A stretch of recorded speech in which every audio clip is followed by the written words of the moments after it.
because the conference themes on transforming practice and theory of media and culture and communication studies, I'm going to talk about how, as scholars, we construct theories, in this case about the algorithmic forms of data power that underpin the kind of information intermediaries of the sharing economy, and also the kind of share valence that Claire has talked about. So, Lisa was talking about her history. I have a slight history as an engineer. Years, another life ago. But, so, interestingly, how this relates is the origin of the word data is as the plural of the Latin word for datum, which means a proposition that is assumed, given, or taken for granted, often in order to construct a theoretical framework or to draw conclusions. So in engineering, the datum point, if you ever want to build a Spitfire, that's it there. The datum point is the place from which measurements are taken. So all the measurements you make when you're building a Spitfire, they all come from this point here. The datum point itself, however, is not checked or questioned. As the position for which measurements are taken, it's just a given. So what I'm interested in, what are the datum points that are assumed and taken for granted when we construct a theoretical framework about the power of data and software and algorithms to transform media and culture today?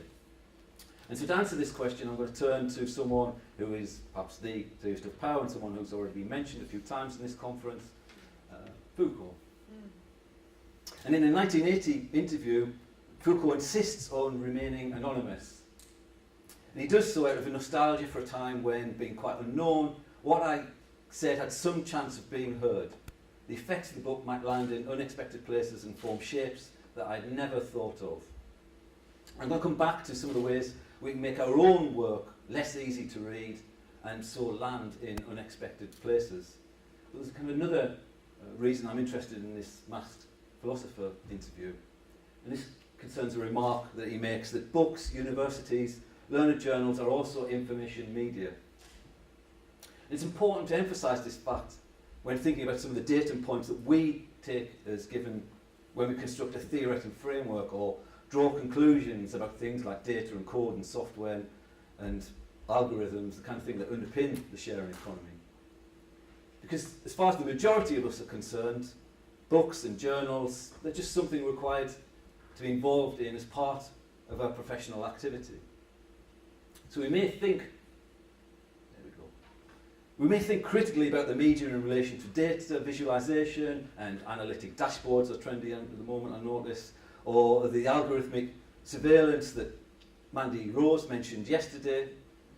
But kind of unlike Mandy, most of us don't spend too much time reflecting on the media that we use in the performance of our own research. So linearly written and organised and bound and printed paper codex books and journal articles are media objects that we're constantly reading and writing and publishing. And say, I'm not as tactful as Lisa, and I kind of name names, I'm really mean.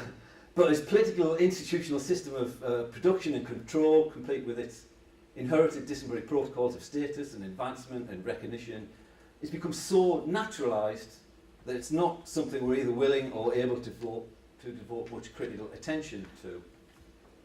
And this is a particular issue for that area of media and cultural communication studies, which first in the US and later elsewhere is being placed under the heading of theory, which is kind of one of the areas I work in. So as I'm sure you all know, theory is initially associated with the study of literature and contemporary French philosophy. It's helped a diverse range of new critical thinking to emerge, from gender and post-colonial studies through science and technology studies to software studies and beyond. And one of the reasons theory continues to be important is because of its ability to denaturalise and destabilise institutional and disciplinary formations, including those that are associated with theory itself. So theory is committed to challenging and changing our ways of being and doing in the world. And as David Theo Goldberg here points out, theory must therefore by necessity take on the social and thought frames themselves, the structural conditions constituting the conditions of possibility and which order and shape our established and inherited ways of being and thinking and doing. So that's what theory has to do. Yet for all this, as he goes on to say, much that goes on under the rubric of the critical in theory assumes the frame of the conventional and given. the taken for granted social arrangements that we inhabit. In that sense, theory engages overwhelmingly in thinking within the faded frame. And indeed, if Western philosophy is forgotten that its origins lie with techniques, as Bernard Stiegler insists, then many theorists and philosophers can also be said to have forgotten and repressed the media technologies by which their own work is not only produced and published and distributed, but also commodified and privatised, not to mention controlled and homogenised and standardised by for-profit companies operating as part of the capitalist culture industries. This is why I make you feel all bad for being on Academia.edu. So such complacency is of course noticeable when theorists make their research available via those transnational corporations that are associated with data-driven media technologies, including social and mobile media, e-books, search engines and the cloud. But to borrow Foucault's language, this time from The Birth of Biopolitics, these neoliberal technologies of the self, or in a later essay he calls political technologies of individuals, encourage us to be highly visible entrepreneurs of ourselves and our subjectivities. It's kind of something that both Lisa and Ye Jin was pointing out yesterday. They encourage us to take responsibility on ourselves for managing and branding and promoting and marketing our work and ideas and our charismatic, and at this point somebody usually heckles and says, you don't have to worry about that. Charismatic authorial personalities using tweets and Facebook likes and YouTube videos and Academia.edu posts. But nowhere is this forgetfulness more evident, however, in the way that theory continues to be dominated by the paper book and journal article, together with many of the core humanities and social science concepts that have been inherited with them. The latter include, of course, the named author that Foucault claims makes reading too easy, but they also include the unified sovereign proprietorial subject, the finished object, copyright, even the human, along with all those institutions that sustain and support them. So you've got the university, the library, the publishing house and so on. And in fact, when it comes to ideas about the individual subject, the human and property that form the basis of how we live and work and think, these two culture industry dominated systems for the publication and dissemination of research, so what you might call the classic closed system of print culture and the newer semi-closed system of corporate social media, are not so very different in this respect. So take the way the platform capitalism of corporate social media is contributing to a process of neoliberal subjectivation, in which we act as highly visible entrepreneurs of ourselves through the adoption of self-presentation techniques originating in the culture of Silicon Valley. So they include things like micro-celebrity and self-quantification and self-promotion. And yeah, this is one of the bits where Lisa beat me to it. It's kind of this process of self-forming that can be linked to what Roger Burrows calls the metricization of the academy.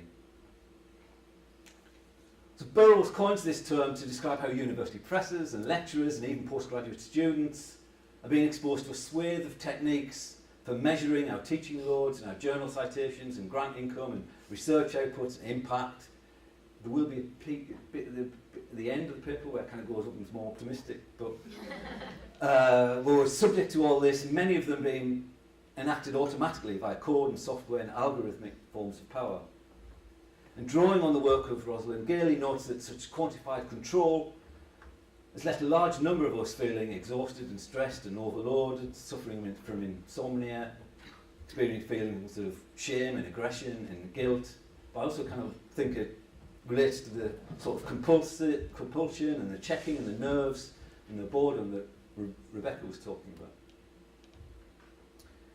When it comes to understanding where those in media, communication, and cultural studies are to stand today, however, the focus in these kind of critiques is on the new, voluntary, self-governing, self-disciplinary subject that we're transforming into. Rather less concern tends to be given over to the particular configuration of subjectivity and the related media technologies that we're transforming from. Yet it's important to pay attention to this latter datum point, because it is often very much a liberal subjectivity, one that, as far as the creation and the publication and dissemination of research is concerned, has occupied a position of hegemonic dominance within the profession. Indeed, if liberalism is concerned with respect for individual liberty and the defence of human rights, what's really been condemned in many accounts of the relation between data and the becoming business of the public university is the way that one form of liberalism has been intensified and transformed into another specifically neoliberal interpretation of what, among those rights and values, are deemed most important. And that's the unassailable rights of property, an extension of the values of the market and its metrics to all areas of life. Yes, I say the majority of critical attention is focused on how a neoliberal self-disciplinary subject is being configured with the help of software and code and algorithmic analysis. The result is that a liberal academic selfhood is in effect positioned as some kind of solution, or at least preferable option, to the shift towards enterprise culture and the quantified academic of neoliberalism almost by default. But if we go back to the birth of biopolitics, what we find Foucault arguing there is that liberalism needs to be analysed not as a theory or an ideology, but as a practice, as a way of doing things. And this insistence on analysing liberalism as a practice can help us understand something important about our own ways of doing things as scholars and theorists. For while many of us espouse explicitly anti-liberal and anti-neoliberal theories, be they inspired by Marx or Foucault or Deleuze or Haraway or Braidotti or Barrett, we're liberals nonetheless by virtue of how we live and work and act in the world. In other words, regardless of what theories we construct, in our practice, in the form our works take, in the ways we create and publish and disseminate it, in our associated upholding of notions of the subject, individualism, individual human rights, property, and so on, we continue to act according to a liberal model of what it is to be and do as an academic or student. So, put crudely, you can say it's a model that forecloses an appreciation of, say, the processual and relational nature of identity, of the human's co-constitutive relation not just to other humans, but to animals and technology and the environment, as well as a whole host of other objects and non-anthropomorphic elements and energies, and instead presents the work of a scholar or theorist as the original self-expression and creation of a sovereign, individual, proprietorial human subject. It's kind of important to be aware of this, I think. These kind of inherited, taken for granted arrangements by which most of us operate is that the theoretical ideas contained in the books and journal articles we author, and which we see as the result of a process of research on our part, are distinct from the practical material forms that these objects take. And this is usually that of a series of papers gathered together in a coherent, numbered sequence using cloth, wood pulp-based paper, card, ink and glue, and then reproduced, distributed and marketed on an industrial basis as a commodity that can be privately owned and bought and sold by a publisher using a copyright all rights reserved license. What we see now, however, is that it's not just our books and journal articles or information media too, but they're part of the structural conditions that order and shape our ways of being and thinking and doing as media and communication and cultural studies scholars and students. So in saying that, I'm quoting Goldberg again, but perhaps the most famous expression of this kind of idea is Marshall McLuhan's Gutenberg Galaxy. And here, the development of the print book and the associated requirement for closed-off spaces in which to read and to study is presented as having played a fundamental role in the emergence of modern subjectivity, along with the related concepts of the rational liberal individual, linear thought, critical reflection, and the public-private distinction. So the ideas that we have are not separate and distinct from the material apparatus with which those ideas are physically created, published, and circulated. Rather, things and words, body and mind, language and reality, the immaterial and material are all enmeshed here. to the point where the material qualities and properties of books and journal articles form the preconditions for the constitution of the ideas that they carry. So you can see I'm kind of pushing some of the ideas around entanglement that we were kind of discussing in Alberto and Peggy's session on humans and machines. Why this is so interesting for me is that all this has important implications for many of the core humanities and social science concepts that have been inherited from these specific media objects. So the named author, the sovereign subject, copyright, and so on. The effect of seeing books and journal articles and universities as information media technologies that help to constitute but don't determine the ideas they contain is to decenter many of these humanities concepts and move us towards a more post-humanities or inhuman ontology. So here writing, the printed codec text, the humanities and the university are revealed as products of the processual and relational interactions of a thick, distributed, heterogeneous assemblage of humans, objects, non-humans and non-anthropomorphic elements. So in the case of an ink on paper and card book, on the media, for example, that we all kind of know or produced or have, this kind of assemblage accused its author, her teachers, colleagues, students and peers, together with the book's publisher, peer reviewers, designers, printers, distributors, retailers, purchasers and readers. But it also embraces all the other connections and lines of interaction that necessarily connect the text to its many outsides.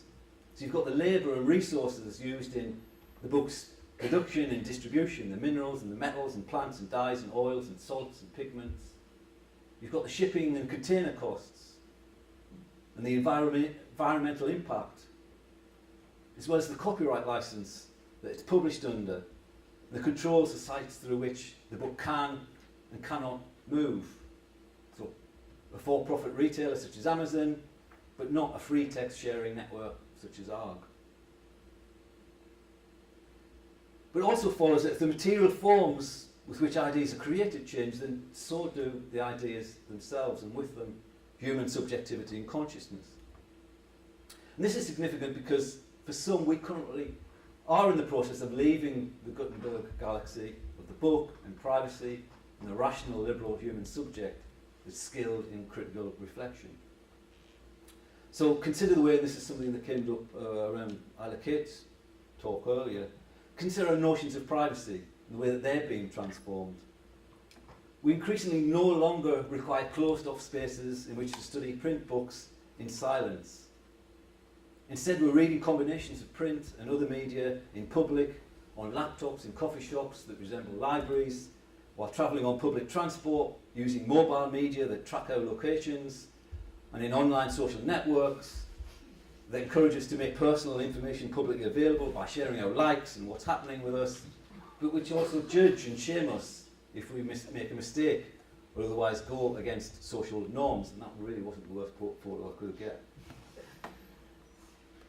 So the Snowden revelations of June 2013 concerning the NSA surveillance programs and the leaking of Sony's emails in 2014 that Claire mentioned, all that's further evidence of the shift away from the Gutenberg galaxy and this distinction between what's public and private. So is the fact that in an effort to maintain their privacy in a kind of Gutenberg galaxy sense, many celebrities, including Taylor Swift and Paris Hilton, have started taking selfies using old-school analogue Polaroid cameras that can't be hacked, with others such as Anna Wintour and Rihanna using old-fashioned flip phones that don't have an internet connection or camera or apps. But what if we are in the process of leaving the Gutenberg galaxy for the more data-driven world of Jeff Bezos and Mark Zuckerberg? If the internet is transformative in that respect, to what extent can we understand this new world by continuing to act as if we're still living in that of Gutenberg, with its emphasis on the codex print book, on privacy, on the rational liberal humanist subject? How can we understand, for example, cinema and TV in the era of internet piracy and peer-to-peer file sharing and Samsung's smart TV down there that listens into living room conversations and sends them elsewhere to be transcribed, and this kind of Barbie doll does the same? How can we understand TV and cinema in this world when we have these things and think about their implications for our inherited ideas of the named author and the proprietary subject and copyright? How can we understand all that if we insist on writing linearly organised, commercially copyrighted, printed paper books and journal articles about them? Now, some would say that these are questions that are being addressed in certain areas of the digital humanities. That the process of transitioning to a post-Gutenberg world has made the way that the material form of media objects actively helps to order and shape the intellectual ideas that they carry hard to ignore for many in the digital humanities. So this is why they portray humanists as needing to take advantage of the opportunities that are provided by digital technology to be much more engaged, practically and theoretically, with the media that they use to create and publish and circulate their research. Hence the importance attached to being able to write software code and generate interactive electronic literature and scholarly editions, to build online journals and libraries and archives. For me, however, although I'm interested in the digital humanities, they tend to stay too much within the faded frame of the humanities, not least in their adherence to quite traditional ideas of the humanistic and the human, as we can see here, which is why I kind of prefer to think in terms of post-humanities and the inhuman. But however, we shouldn't perhaps be too hard on the digital humanities. Even the most radical of post-humanist and anti-humanist theories, including some of those we've already mentioned, media archaeologists and new materialists and object-oriented philosophers, they encounter this problem. As Peggy showed in her talk, they might try to endeavour to decenter the human from the centre of Western thought by privileging the object and the non-human and the multi-scalar logic of the Anthropocene. But the main way that such theorists do so is by writing big, masculine, man with a plan, linearly organised, explanatory books containing original ideas and ontologies, as we said yesterday, they love an ontology, that are attributed to them as individual named authors, to the exclusion of all other human and non-human actors, on an all rights reserved, or at best, Creative Commons basis. So their ways of being and doing as theorists remain resolutely humanist and liberal. So clearly we need to come up with ways of being and doing that are more appropriate to dealing with the computational logics of the Zuckerberg galaxy, as I kind of really hope no one's going to call it. There'd be a book title come out of that somewhere, wouldn't there? Somewhere. Oh God, what's happened? No, don't tweet it, for God's sake. And someone will tweet, he said, don't tweet that. Yeah, that's not so simple, that's not so simple, because to take just one example, there are no non-humanist and non-liberal alternatives to publishing on an all rights reserved basis that are legally and professionally recognised. And I include both open access and Creative Commons in this. So you can see, from our current copyright laws, they have a threefold function. They protect both the author's economic and moral rights, as is commonly understood, but they also participate in creating and shaping the author as a sovereign liberal subject, and in making it extremely difficult for authorship to assume other forms. Nevertheless, it can be argued that the failure to denaturalise and destabilise the liberal model of academic subjectivity, to not check those datum points that are constituted by notions of the individual and the subject and the human and property and so on, even though we understand that theory's questioning of liberalism often involves questioning the human and human rights too, we can argue that that's what enables our ways of being and doing to be so readily controlled by the commodifying, measuring logic of neoliberalism and its algorithmic forms of data power. So there's a little bit of a pessimistic dip here and we'll go up again. It's this kind of failure that's left many of us in media and cultural communication studies in a state of melancholy, a kind of unresolved mourning for what we've lost. Unresolved because that liberal way of doing and being as academics and students is not fully acknowledged as something that we're attached to. So it's not something that we can work through as a loss. In other words, liberalism functions precisely as a datum point. It's a proposition that we assume and take for granted in order to be able to construct theoretical frameworks and draw conclusions and write and publish books and learned journal articles. And this in turn could be said to have led to a state of political disorientation and paralysis. Because it's a loss we can't fully acknowledge, we're unable to achieve an adequate understanding of how the increasing neoliberalisation and metrification of the university, how that can be re-inflected effectively, or what kind of institution we should endeavour to replace it with. Does the resulting sense of impotence and frustration not cause at least some of the stress and anxiety and shame and aggression and hurt and so on that Burroughs and Gill identified? So I'm just coming to the end here. So what we're interested in exploring with some of the projects that Claire and I are involved with, but also Yannicka and Pete Woodbridge, if he's lurking somewhere in his surfing gear.